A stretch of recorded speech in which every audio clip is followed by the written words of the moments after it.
We'll start in 1 minute.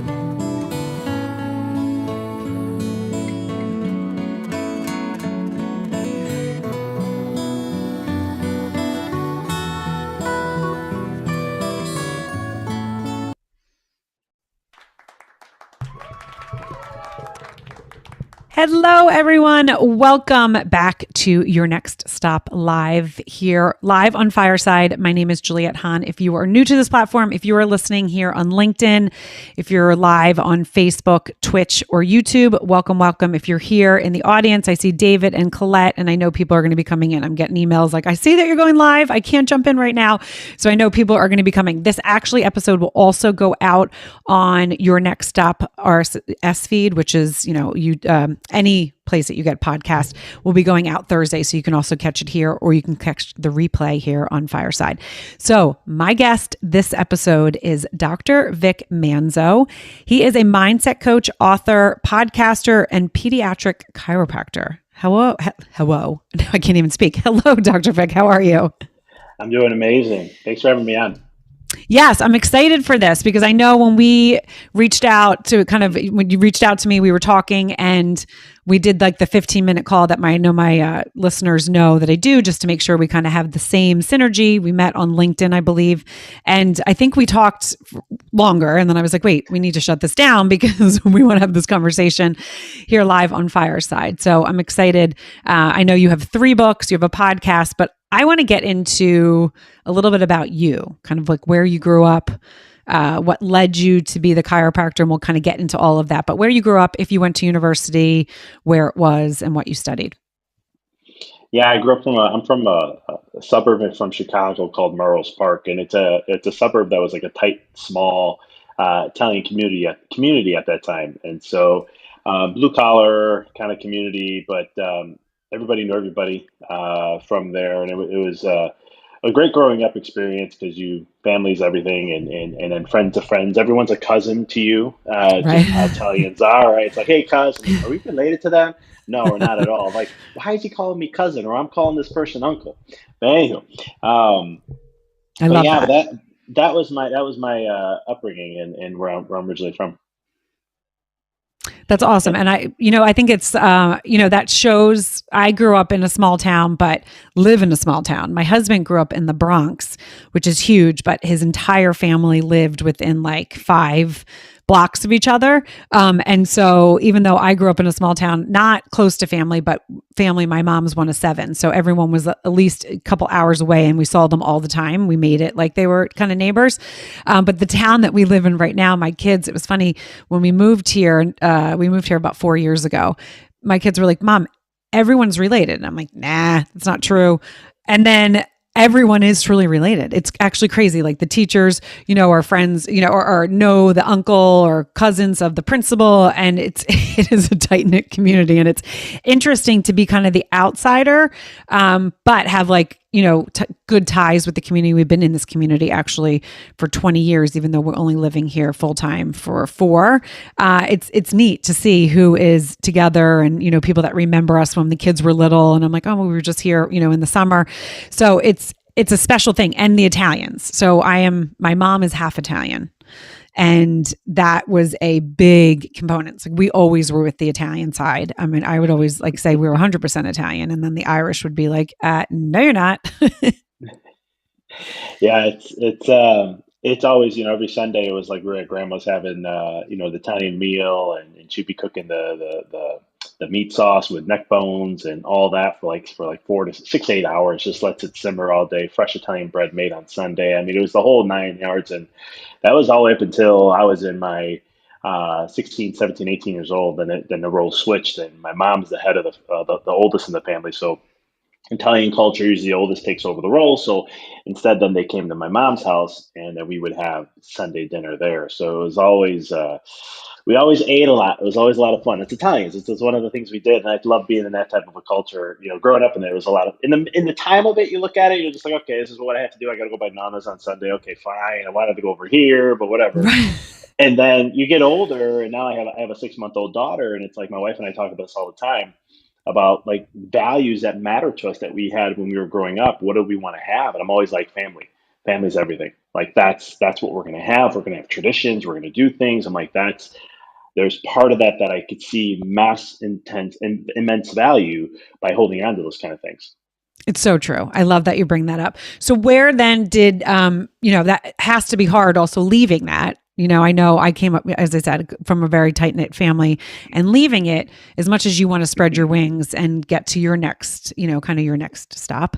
It is hard because you're like, but I love what I have here. I'm not running from something, but I know that there's more out there for the world. So then where did your journey take you, when you were, 19, 20? Yeah, my path was like becoming a chiropractor was never in my radar. So what happened was is I was going into computer science, and I was looking at the schools that were like one of the best ones, and Arizona State happened to be in the top like 4 or 5. And so my dad kept pushing computers. He's like, that's where the money is. That's where that's the future. You know it already. You build computers. Why don't you just get into that? So I was like, all right, fine. I'll jump into computer science. I applied to Arizona State, got accepted immediately, and I was like, okay. And again, there was that little voice like, you do really, you're leaving family. You never left. I never really been on. At that time, I think I've only been. My parents had a timeshare in Cancun. Like when I was like, I think 15, 16 is when I first went. So I'm like, I've only been to Cancun twice. That's pretty much my traveling experience. So I'm like, I've never been away from the family. But something inside also said, this is what you have to do. Mhm. And I didn't know what that meant at the time, but I was like, I said, okay, I'm going to go. I'm going to go to Arizona State and so forth. And so happy I did that. It was not fun in the beginning because I'm away from family. I'm all on my own. I don't know anybody there. But thankfully, I met friends and things turned around. But what was interesting about my time at Arizona State is my health. This is how chiropractic started to show up in my life, because every month I was there. I ended up playing rugby for Arizona State for the club team because I tried out for their baseball team. 150 guys. It was down to two. I was one of them. But since I didn't have a history in high school, or at least a good one, or something they could recall on, they're like, we don't take chances. That was the number one baseball team in the United States at that time. So I was like, yeah, I could totally respect that. I understand that. But you just saw everything of what I did. But anywho, I remember coming home that night, and one of the guys down the hall from me, he was from Chicago, and he's like, "Hey, how'd it go?" And I was like, "Man, I didn't make it." And he's like, "Why don't you come with me? I play rugby." And I was like, "Rugby?" I'm like, "That's a crazy sport. That's not safe. Tackle football with my buddies all the time." But I was like, "I don't know about that." He's like, "Just come one day." And I was like, "You know what? I can use some conditioning. I like working out." I was like, "All right, I'll come one day." And that's how I ended up being on the team. I loved it so much. But long story short, every month my health kept declining. After the first year, I remember telling my mom, "Hey, I need to go to a medical doctor. I don't know what's going on here. I have canker sores every week, acne on my back. I had headaches, sensitivity to light, couldn't think. No matter how much I slept, I was tired. I was a 19-year-old fit kid. I mean, I was working out, I was exercising, I could run 5 minute miles. I took all this nutrition. Backstory: my mom's a fitness instructor and a yoga instructor. So I seen all my life Mm. her taking nutrition and supplements and so forth. And I've been self studying at this point about 3, 4 years on nutrition. So I kind of knew what to take and all this, and it just wasn't working. And so last minute, my mom's like, "Why don't you go see Dr. Frank?" And that's the chiropractor I used to see that she's been seeing since I was 1 years old. And I was like, "Well, if he can help me, you think he can? What do you know?" She's like, "Just go. Let's see what he says." I went there, and then my life changed. He told me by the time I have to go back to Arizona State, I'll have no more symptoms. And then he said, "You'll need chiropractic care for the rest of your life," because I had scoliosis and some other things. He also told me to stop playing rugby, which he's the same guy. When I was a kid, I wanted to play organized football, tackle, with the padded, all that stuff. And Yeah. he told my mom, "Don't have him play it." And I was like, "No, I want to go play it." And he's like, he said not to. I don't. And I was going to see him at the time. So I'm like, "You told me not to play football when I was a kid, and you're telling me not to play rugby now." I'm like, What else are you trying to take away from me that's fun?"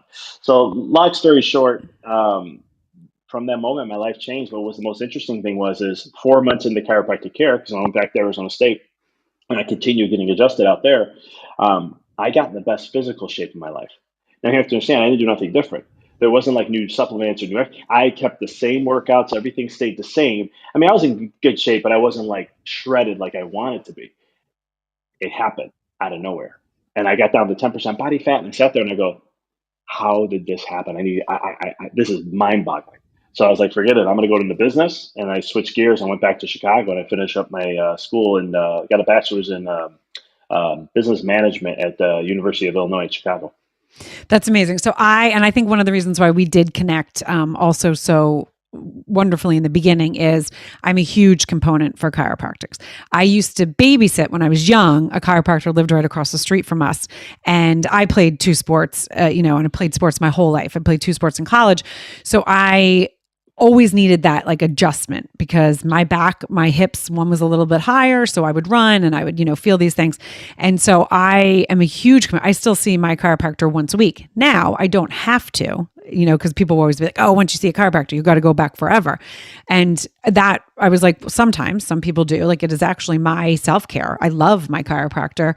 And I've always gone, even through pregnancy. I probably started at 13, probably a little older than that, maybe 14, 15, and then through college. And it really does, because I can feel when I'm really out of alignment. I also can feel like if a nerve is a little off or if my neck is a little pinched. And it does help you kind of get aligned and get those workouts in where it's using your whole body instead of like, okay, I'm this leg is a little bit tweaky, so I'm using this leg more, and you're kind of off and unbalanced. My kids all have gone. They don't go all the time, but they have gone. My husband goes.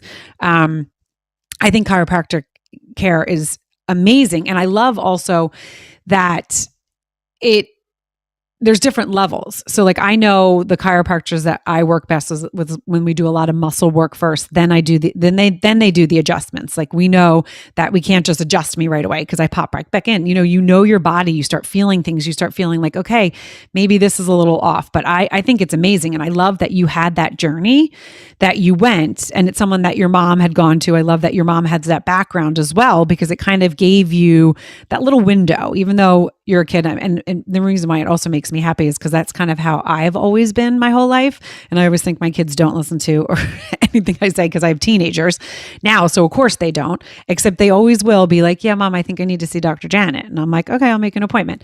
My older son goes and he gets acupuncture because it's a whole long story, but he's an athlete and he had some avulsion fractures. So we're trying to, figure some stuff out. And it really is a wonderful profession, but also the insights that it gives you to the human body. And it was so for a long time always like, "Oh, that's a quack doctor," right? And I was always like, yeah, I kind of like that. I'd rather go there than to the medical world because I feel more comfortable in this world.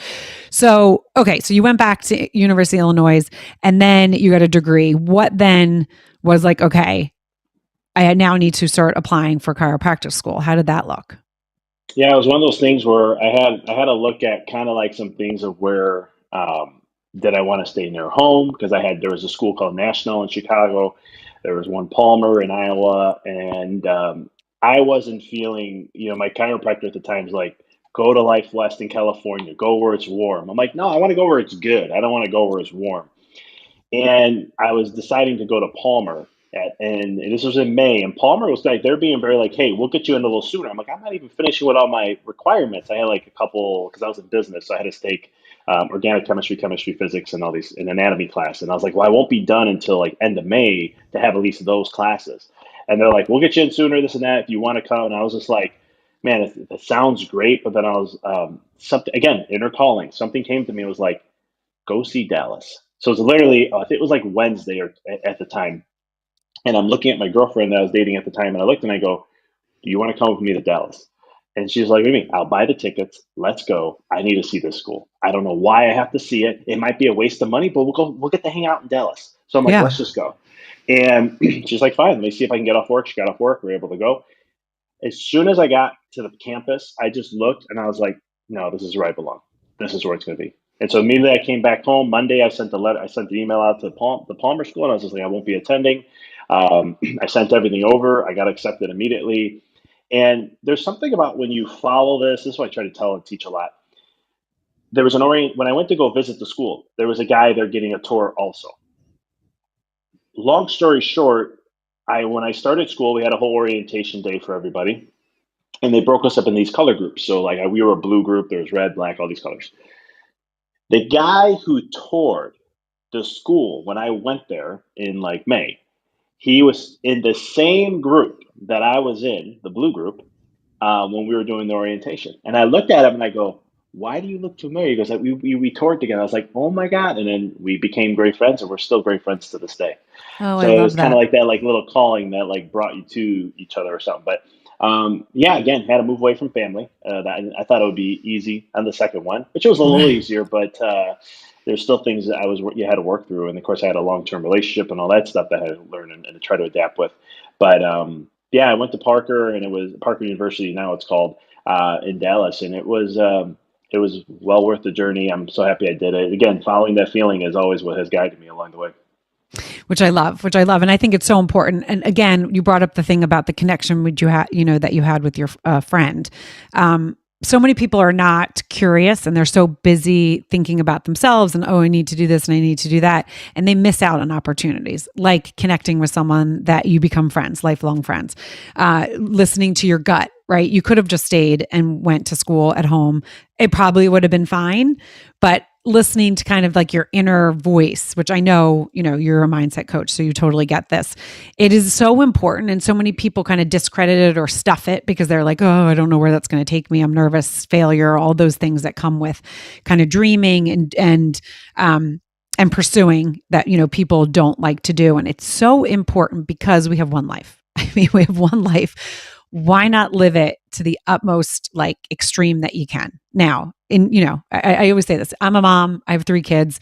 And every dream do I jump on and run? No, but sometimes it's just fun to think, okay, where is that going to lead me? And then if it comes up again and comes up again, I like start looking into it. Okay, this might be scary, but this might be something that is supposed to happen to me. I'm not going to stuff it and then, kind of let it stew and then go down a different path that maybe was there. And even if I kind of follow that little path and that little dream, maybe it made me turn left instead of right. And it kind of just was always in the wind, but it was like a good time to kind of explore and have it fun, where you're just not sitting and being like, okay, let me go to my 9 to 5 job that I hate. And I want to poke myself in the eyes, and I hate Mondays, and I can't wait to Friday. And, I don't ever want to live that way. So I love that you did that.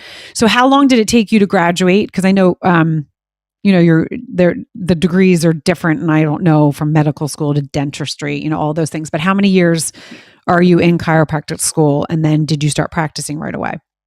Yeah, so this school at the time, and they don't have it like this anymore, but it was a 3 year curriculum that's like normally so people don't understand the 3 year curriculum. It's basically a normal college student for full time would be about 14 credit hours, give or take on average. Yep. We were doing 28 to 32. So it was 3 years. Now it's 3.5. Some schools are 4, but ours was 3 at that time.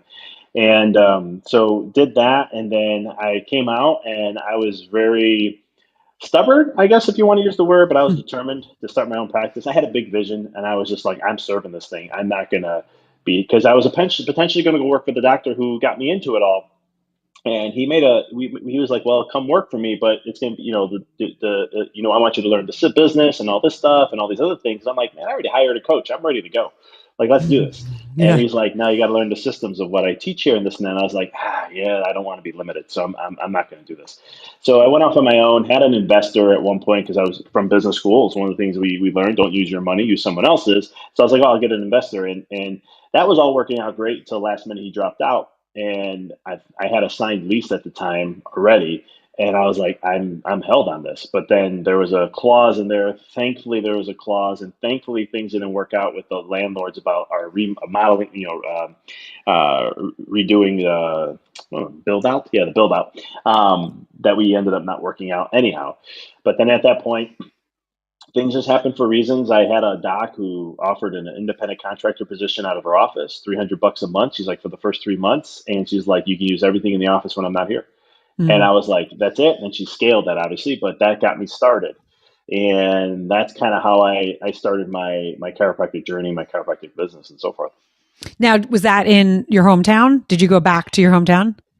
I went back to Chicago on a feeling again. You're going to notice my theme of my story very quickly because I was literally looking at practicing in Italy.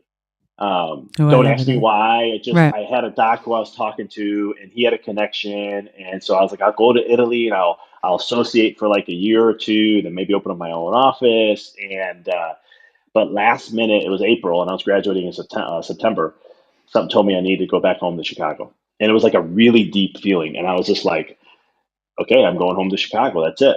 And so I ended up moving back, and it was a town a little bit of a ways. It was about 20 something minutes, 30 minutes from where I'm usually originally from, called the Grange. And that's where I set my roots. Nice. And are you still there? No, that's a whole other story in Okay. itself.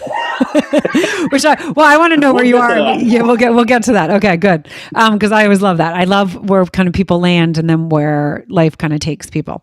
All right, so that's awesome. I mean, and that did you find, just for anyone listening that's like, okay, start, I mean, that is a great way to start a business because everyone has, the equipment, because that stuff is expensive, the table and all of that, the stem, all of the different things that you need to be a chiropractor. So you had it all there. Now, how did you go and start marketing yourself? Was it all word of mouth? Like, take us through that a little bit. Yeah, I was helping chiropractors when I was in school doing screenings and stuff, and I was known as the closer because I never had not one person not close, even in the most like dead malls. So when I was going back home, I'm like, I did so successful there. I'll do screenings and it'll just all work out. My first 8 screenings, I had no new patients. Mm. Not one. It was like a wake up call for me. So I was like, okay, that's not working. And then I was like, okay, I was connected with the chamber, the local business association. I'm meeting people, I'm shaking hands, kissing babies, as they say to do. All this difference, not literally for the listeners. I'm not literally doing that. It's the politician saying. But long story short, I'm just meeting as many people as I can. And, I was showcasing everybody I knew. I'm a chiropractor, here's where I'm at. And it was a slow trickle process. And I just, it was one of those things where I was a referral practice. I was trying to focus on that as much as I could. One of the hindering points for me is working out of another chiropractor's office. There's no sign, there's no this, there's no that. Mm. So my visibility was very limited. And but I kept growing though. I was determined. I was meeting people and just trying to, hey, you want this is this? I can help you with this and that, and slowly but surely building. Which was like over a year. That's when I was like able to I was ready to leave the office. I'm like, okay, I have enough now where I can go get my own. But rent in that area, it was a very affluent town. I was like, okay, maybe I don't know how I'm going to do this. And the other doc was looking to retire soon.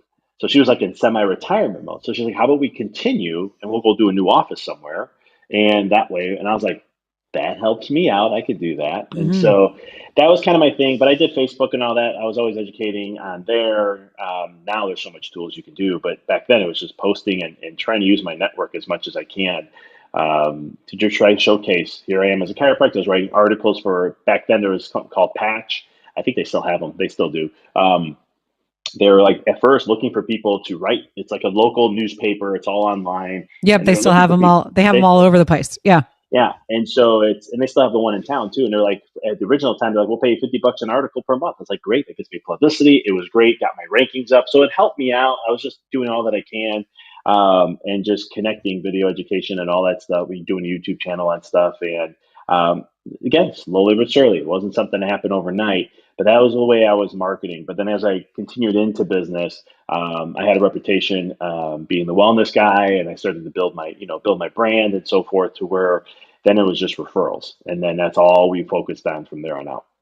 That's great. And I hear a lot what you're saying is that your business degree did also really help you with kind of growing your chiropractic business. Is that correct?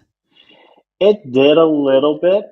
There was a saying when I was in business school, like I had a teacher who was a genius, and I wish I was still connected with him. But he pretty like when all the car stuff was going bad, like GM was hurt and Ford was hurt. He was like, Ford's going to be the one that thrives out of them all. He was right. He said some other things. I was like, how does this guy know this stuff? But anyhow, he was like, what you're going to learn in business in your whole degree, he's like, you'll only need about 10% of it. And I was like, 10%? Are you kidding me? I spent all this money for this, and you're telling me I'm only going to need 10%? And I really did, because like when I came out of chiropractic school, I had a 28-page business plan.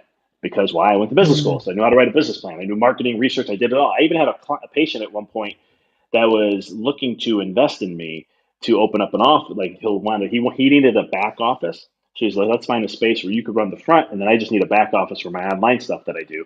Um, and he looked at my marketing, he's just like, "There's no way you're going to grow that fast."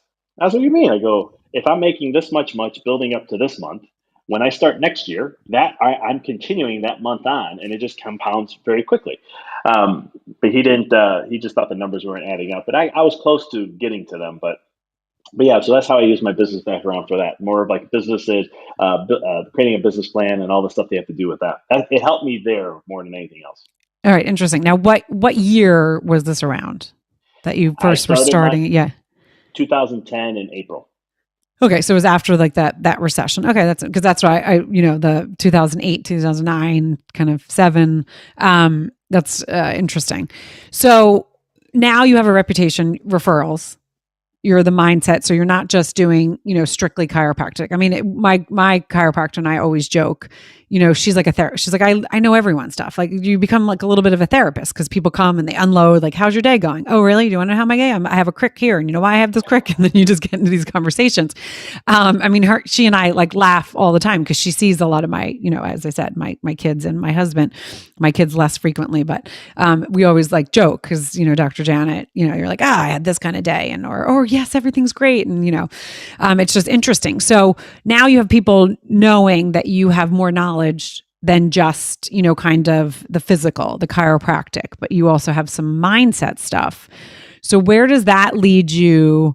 Like because I know I don't know this, and I know my the listeners and everyone in the audience here. Hi guys, how are you?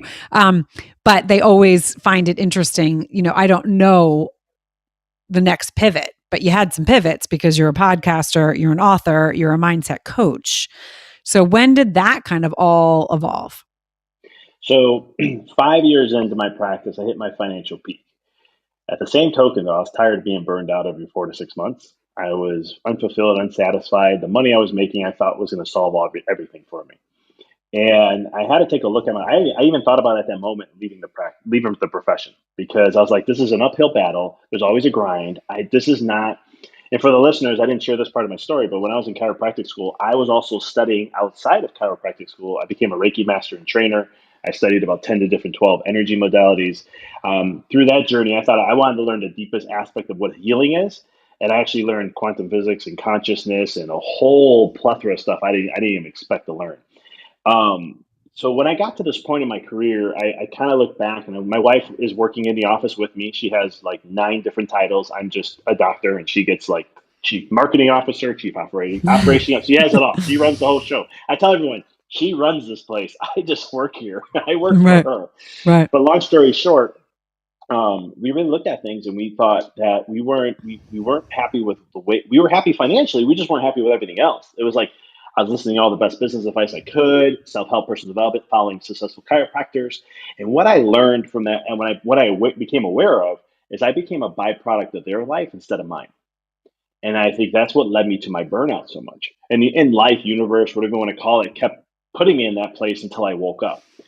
When I finally did and realized that and saw that, my wife and I really we're more like, when we want to make a change, we make a change. And Mhm. we'll deal with whatever comes as it comes. So we looked at our office and we just said, you know what? We're going to have to let go of patients that don't fit our model, more holistic wellness style. And like if so, and doing that, we had a good percentage of patients. We reduced that. We took a 40% hit financially in about a 6 month period. Now, a Mm. lot of people think that's crazy when you look at it from a business standpoint. But for us, we knew we had a good solid base. And we just said, you know what, we're going to take a hit. We don't know how much that's going to be. Ended up being 40%. And then we're like, we're going to redirect the office the way we want to be. I made a shift in that time to go pediatrics. I started looking at my story of me being a kid. I was Mhm. born with bilateral club foot. I know we didn't get into all this. I'm an antibiotic baby, getting antibiotics every 6 months, 9 months, 15, 18. I almost died at 4.5 from bacterial meningitis. 7 years old, I had a hip issue that doctors said I could never play sports again, and especially in high school. I need a hip replacement by 30. FYI, I'm 39 years old. My hip is beautifully clean. So it was one of those things where I had all that growing up, and I was like, you know what? I want to empower kids as much as I can. And when I found out kids had 53% chronic illnesses, we made a vast change in the office, and we went pediatric, prenatal, and fertility. I was already doing some of those things, but we wanted to go like 50% base of our office be kids. And we achieved that in almost 6 months. We went from 5% to 48%. And when we made the change, the mindset side stuff, coming back to that, it was about 2018, 2019. I started really looking at, well, it's 2017, sorry. I started looking at my vision and my impact of how I'm helping people. And what I started to realize is, even though I was very well known, I had a very successful chiropractic business and everything, the impact and influence I was doing for the world, it was very small. Mhm. Now, when I say this, I don't mean this from an egotistical standpoint. I just feel like I'm destined for something more. And it's, again, that feeling. It just wouldn't leave me alone. So I started talking to my wife and said, I think I want to start a podcast. I'd done podcasting before for health reasons, for health stuff. I was like, I want to get into the mind and spirituality. It's just something that I feel like I want to do. Even if it's just that, I'll just do that. She's like, go for it. So that's where the podcast came. That's where the book came. I've always wanted to be an author, and I have a plan. I have a goal of writing 30 books in my life. So then all of a sudden, here comes the book, and then from what I went through, from the burnout and the grind, the hustle mentality, the sweat equity, all the stuff that you hear in business and self help, I went against that, and I did the polar opposite. I worked 50% less than what I did. Still, I didn't share that part. When we took the 40% hit, it took about a year to get back to that, but I worked 50% less than what I was doing. And that's what gave me time to do all these other things. And so at that point, 2018, going into the fall, I told my wife, I think I want to get into coaching. And I just want to do it for the side thing. I'll only take like 5 clients. That's it.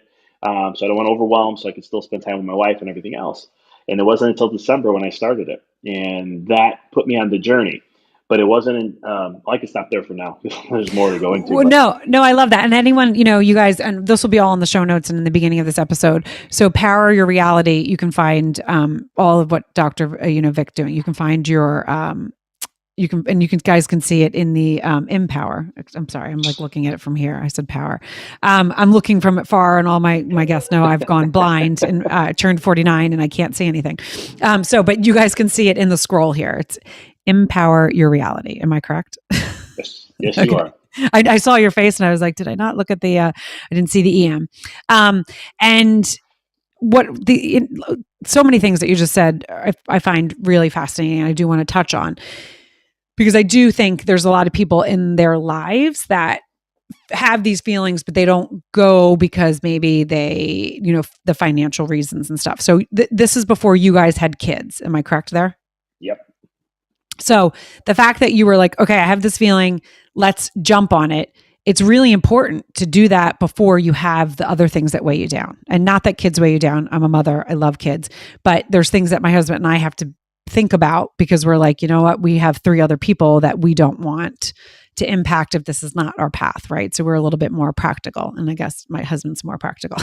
He keeps me practical. Let's just put it that way.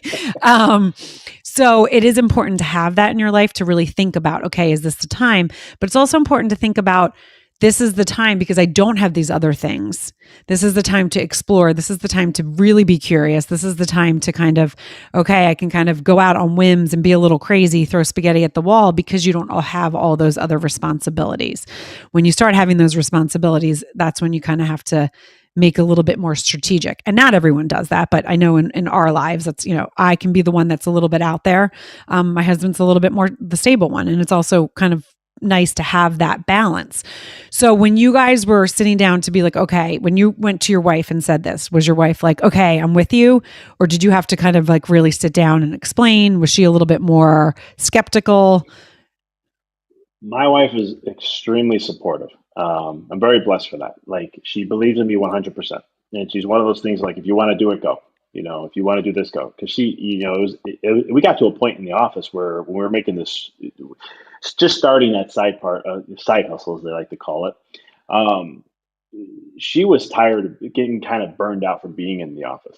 My wife used to be a real estate agent. She worked for a very prestigious he was the top guy in the town. She worked for him, and she did marketing stuff. So my wife's very skilled at a lot of things, and she was just like, "This me being here is not really my love to do, but I'm going to Right. do it because it's us." But there it was coming to that point. So, but she was 100% supportive. Um, and like, yeah, if you want to do it, do it. I know you're good at discipline. You're good at all those things. You'll map out the times. I'm not even worried about it. So I know it won't interfere with anything that we do. I was like, it will not interfere with anything we do. I promise. Um, but that was yeah, she's very, very supportive. She's my rock. Now, is she the same person when you went to Dallas, or is this a different No, woman? no, it's Okay. someone else. Yeah, no, Yeah, we I had to ask. no, funny story really quick. She took the application for me to be in the business association. So she was the secretary of the business association at the time, but we didn't date until 3 years later. Love that. But it's a cute little, like, we were like the love story of the Lagrange area, or one of, Right. I should say. Oh, that's so fun. So she grew up in the area, and you guys just kind of you never knew each other. You kind of probably just passed, and then that's fun. I love that. Yeah, one day I finally just I was coming from I was taking salsa lessons down in the city, and I was coming back, and I was like, my buddy and I would meet up at a place to grab a burger and a drink after. And so one day he wasn't going to be able to make it. So I was like, let's see if she'll just meet up. And she came, and we closed down the bar. And after that, I was like, this is somebody who I want to get to know a little better. And Right. years later, here we are. That's awesome. That's awesome. So, okay. So you changed it pediatric, but you also were working less. You were also getting this calling for doing a little mindset stuff. I know that you also referenced that you got Reiki trained and all of that. Where did you bring, so the Reiki stuff, was that incorporated when you were doing the pediatrics, or do you also use that in the mindset coaching and all the other stuff that you do? Or you kind of just, that's a certification and it's not fulfilling you right now? Yeah, I started Reiki when I first started a little bit, just doing some energy healing, offering a little bit of it, but it just wasn't like, again, the reason why I got into Reiki was just I wanted to learn how to heal with hands. And Mm-hmm. people were like, one person in my class at school was like, go do Reiki. Reiki's really great. And I was like, Reiki, I never heard of it. And she's like, it's a healing with the hands, blah blah blah. So I was like, fine, I'll do it. Let's go. And so I found somebody, and then all of a sudden, that's when I just took it. I never used it per se, because Reiki opened the door to the energy world for me. Because from there, I was like, okay, what other energy healing techniques are Right. out there? What else can I learn? And that's when I went down a whole rabbit hole of techniques, and that just kind of cultivated my mind about life and how life works in many different ways, and how emotions affect us, how our thoughts affect us, how it affects the body, how it affects our overall vibrancy, and all these different things. And that allowed me to give really good, deep, you know, care to my patients and so forth when it came to that. But from the pediatric side, working on that, I'll just say in general, the energy stuff really just taught me how to be more intentional with my work. Yeah. Because Which, at the end of the day, it's not the adjustment of what I'm doing that matters. It's the intention of where I'm coming from, the vibe and energy of where I'm coming from, that's going to actually make the impact. And so I can literally in my office, I can know if I have tools to teach me this, or keep on top of this. But if I'm not on my A game, my patients don't get better. More things show up and so many other things. So it's one of those things where it's like, oh, patients are complaining more. All right, I got to get more centered. I missed something. Right. Which I think is really important. And that's what with the whole burnout, like you're running this business that you love and you're there to help people. But if it's that whole, I mean, it's such a corny saying, but like you can't fill someone else's cup if your cup is not filled. And I had to use that voice. I'm not sure why, but it is actually true. It's one of those things that it's so corny. You hear that as being a parent all the time, right? If you're running on empty, and your house is kind of crazy, why do you think it? Because you're not showing up the way you need to show up. It's the same in business. It's the same in life. I mean, if you're coming off with this energy that people are like, ooh, I don't like that energy, you're not going to attract and connect with people. And I don't have coaching, I have a little bit of coaching training, but not like, this is just also very, it's one of those things that just to me just makes sense. If you're coming at an energy, aggressive energy, you're going to give that off and people are not going to feel the same way about you. So when you started the Mindful Experiment, the podcast, that's what it's called, correct? I was like, your face seems still again. I was like, did I write the wrong thing down? I was like, I thought I had that right. I can mess with you so much today. Yeah. I was like, did I look at some other Dr. Vic Manzo? When you started that, I love how you were just like, I want to do this. What year was that in 2020? Is that what you said? No, first episode was March 31st, 2018. Okay. Amazing. And then where did that kind of take you? And was that again, well, two kind of fold question. And I think I know the answer for the first one. When you decided to start it, was it like, okay, let me do a little research. Let me, slowly roll this out, or where you're like, I'm doing it and it's done in like 3 months? The latter part, I literally was just like sitting there one day and I'm like, what would I call this thing? Right. Because I was thinking of all these. I used to have a podcast health wise called Wellness Smart Radio. So I was like, oh, wellness or spiritually smart. But I was like, I'm not doing that. And I just kept thinking and I was like, life's an experiment. But the life experiment podcast, okay, that sounds good, but that doesn't relate to the mind. I want the mind. And eventually I was like, just mindful experiment. I'm like, I'm going with this. And I love that was the end of it. And I think, when you said the latter part, I kind of felt that I'm the same way. If I have something and it keeps kind of presenting itself, really, if something presents itself like 2 or 3 times, I'm like, boom. A lot of times, if it's the first time, I just kind of think and ponder on it. So you started that. And again, that's, podcasting is such a powerful tool that sometimes really goes under the radar. Now it's not so much. Now it's, definitely a buzzword. There's so many out there, but it's still, you still can put out such good content and really get to people. I mean, something like Fireside here, the fact that we can stream on different platforms and it still goes out in the RSS feed, you're still getting in people's ears and different than what you were doing. Where did that podcast kind of take your business and your side hustle? It helped me get connected. When I first started, I did group coaching. I had this like 5-week course. I was just doing group coaching on it.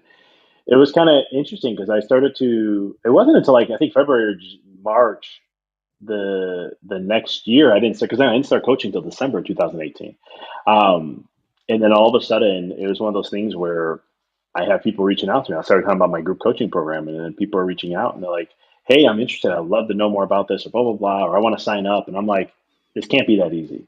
Like, there's just no way this is that easy. Like, how I should have did this sooner. Because my message is getting out there and I was able to help people and it was aligned in a whole different way. And that's kind of how the podcast went right off the bat. And it's one of the tools that I like to use for marketing because it's just what I enjoy.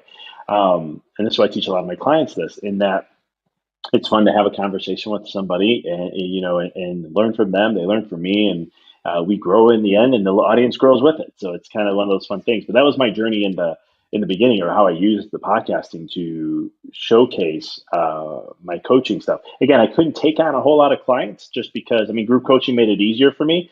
But then when I switched over after a year, I went one-on-one. Normally people do the opposite. They go one-on-one and they say, I can't handle all this, so I'm going to go group. I liked in one-on-one better because I was able to bring another element to the table, which was intuition. And I can use my intuition to connect with my client and I can read them so easily. And I know I'm on Zoom or I'm on a phone call with them, but I can hear their tone. There's other things I can use and I can really direct it to them. Group coaching helped everybody in some way. But like when I had one-on-one, I took my first one-on-one client And then just what I did in group coaching was powerful. But then all of a sudden, with the one-on-one client, we were moving faster and things were just getting addressed quicker. And I was like, I think I want to go that route for a little bit. And that's what I've been doing since. No, which is so interesting because it's the same. So I'm a storytelling consultant, which came out of my podcast. I started the podcast in 2019. And then I would, with asking certain questions, certain guests that I would have on, maybe were like, in the beginning of the podcast journey and they were guesting because they had something that, either a book or they had a product or they were a podcast host or a small business entrepreneur, whatever it was. And I would ask them a question and also it would kind of like unleash this whole conversation. And they would be like, how did you know to ask me that? And I'm like, I'm just really intuitive. Like I can read and feel.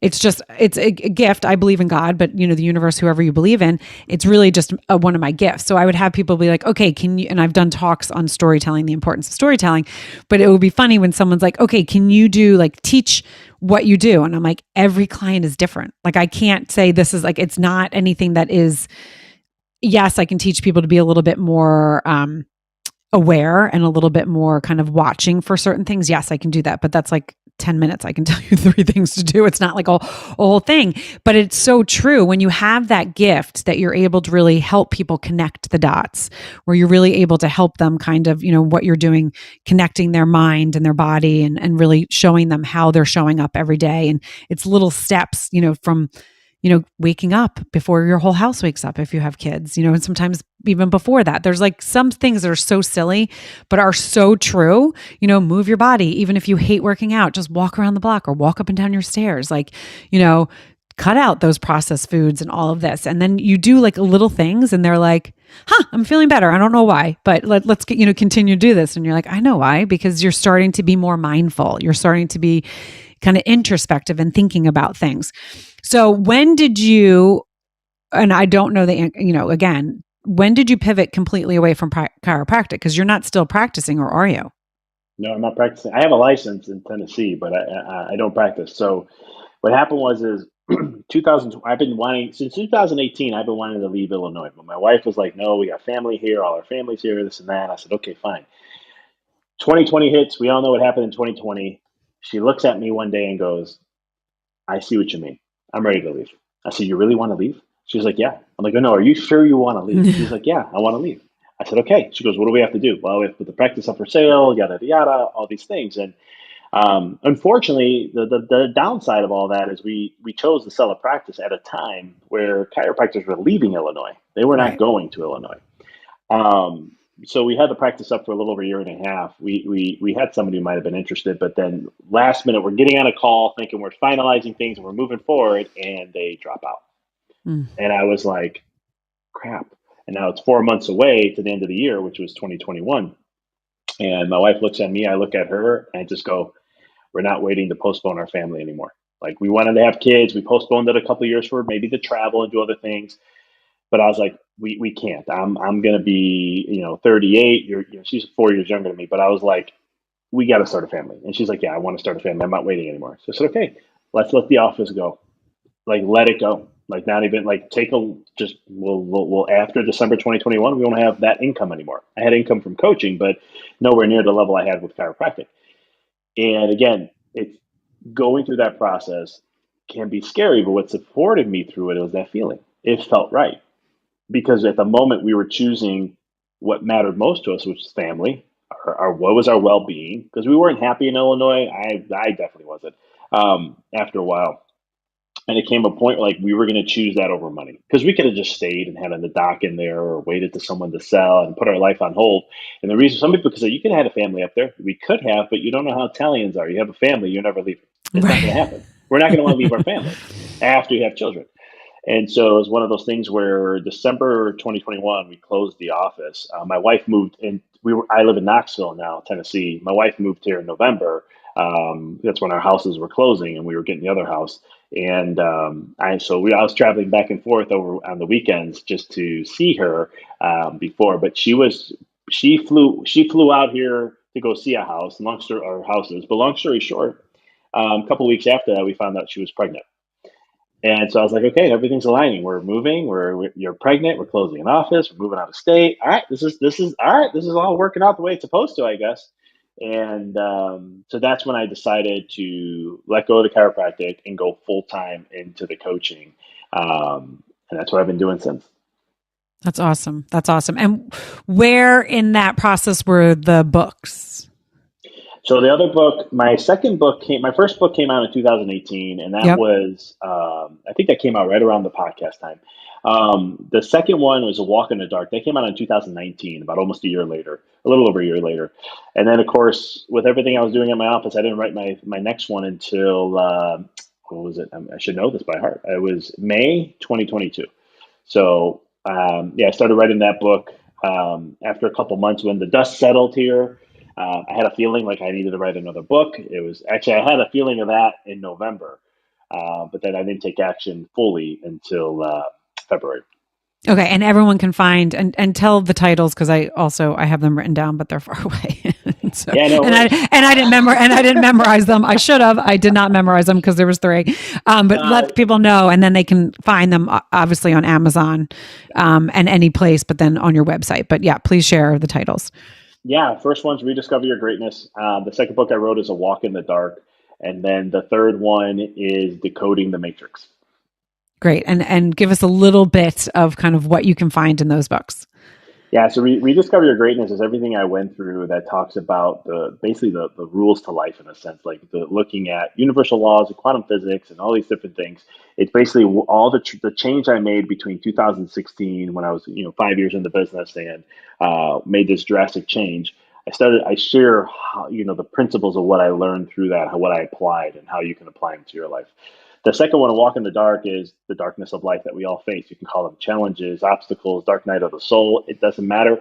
The thing is how to view the darkness in a different way and what it actually does for us.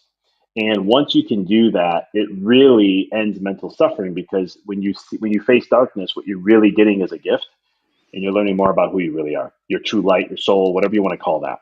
The last one, Decoding the Matrix, is all about the conditioning of the mind and how we're conditioned, how we all have constructs that we believe in. I'm conditioned, you're conditioned. We're all conditioned in some way. But it's how we live our life that we can try to break out of that conditioning so we can get out of a mental prison and live more of a life of what matters truly to us. Human potential, spiritual awakening. I share some stuff I help clients with to do that process. And so that's the Decoding the Matrix. Awesome. So, do you think I know you said that you have a goal of 30 books.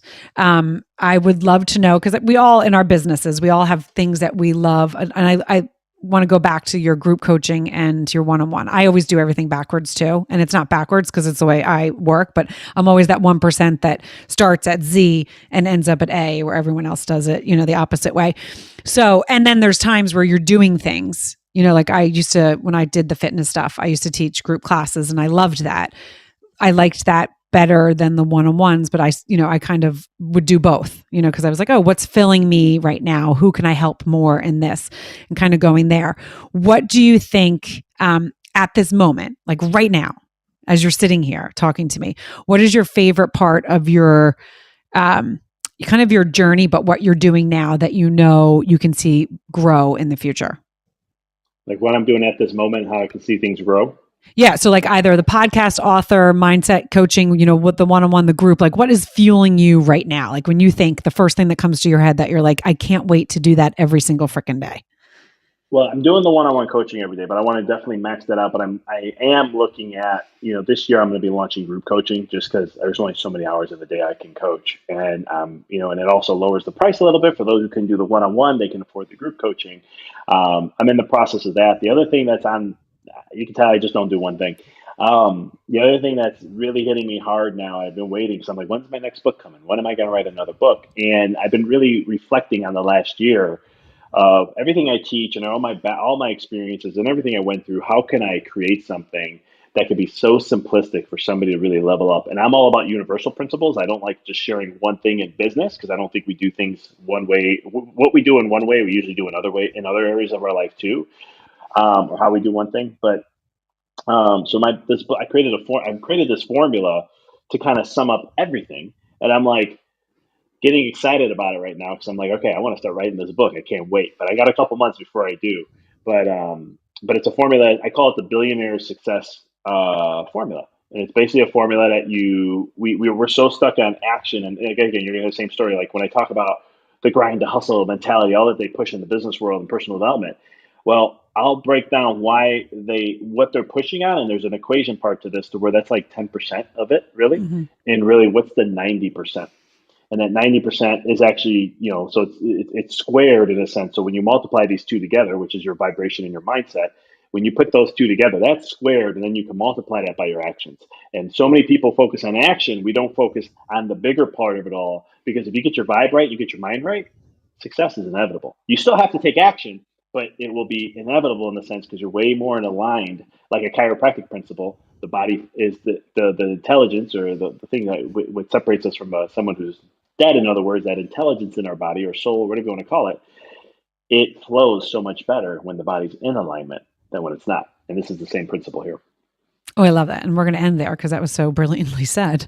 But again, you can find Dr. Vic on Empower Your Reality. LinkedIn is pretty much the most place that you hang out social media wise. Am I correct on that one?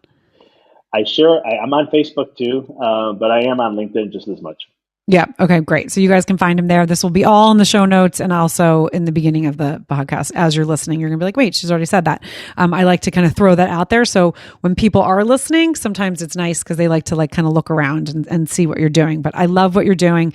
Keep it up. We need more of what you are doing in this world because so many people are out of alignment, not just physically, but mentally. And so I love that you kind of go with that. And again, the mindful experiment, is it once a week, twice a week, once a month? What is it? It's twice a week. One with me, and then there's one with someone I interview. Awesome. So you guys check that out. Rate. It's Monday. Rate, review, and subscribe. And thank you so much again for joining Your Next Stop Live here on Fireside.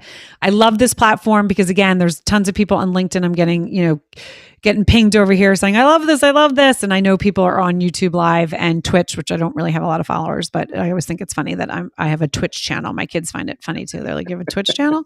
I do. I don't really go on it and I don't know who's watching. I don't think many people, but you never know. There could be one person that hears this and it changes their life forever. So that's what I want you guys to do. If you're listening to the replay, if you're listening on Your Next Stop on any of the podcast players, if you're listening here on the replay on Fireside, share, because you do not know who needs to hear this episode. You don't know who is waking up every day kind of feeling crappy about themselves because they don't know what next step to take and they need someone like Dr. Vic. So thank you again for joining Your Next Stop Live. This was a blast. Thanks for having me. Yeah, thanks for joining. And again, sorry for stalking you in the beginning. I just needed to make sure you were there and I couldn't find you because there was no spaces. I'm just glad it all worked out. That's all that matters. Oh, and now we're going to leave on the slow music today. Wow. Okay. Go out on a Monday dancing.